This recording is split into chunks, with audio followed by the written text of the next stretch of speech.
Hello বন্ধুরা, সবাইকে অনেক অনেক গুড নাইট বলবো না কি বলবো জানি না, গুড ইভিনিংই বলি, কারণ এখন ভিডিওটা স্টার্ট করলাম।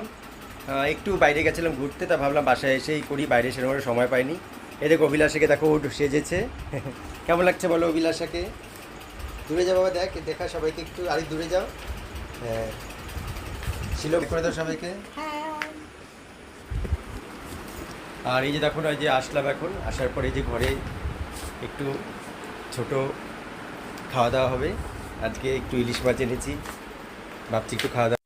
এই দেখো ইলিশ মাছের ঝোল আজকে করা হয়েছে, ইলিশ মাছ আর একদম ঝরঝরে ভাত করা হয়েছে। ইলিশ মাছ আজকে যে চলে এসেছে, ঝরঝরে ভাত এই যে ইলিশ মাছ দিয়ে খুব ভালো করে খাবো রাত্রেবেলা। বাইরে বৃষ্টি হচ্ছে। যাও, ভিডিওটা কেমন লাগলো লাইক এবং শেয়ার করে দিও। দারুণ খেলাম আজকে কিন্তু। আর আমার চ্যানেলটাকে সাবস্ক্রাইব করতে একদম ভুলো না। ভিডিওটা ভালো লাগলে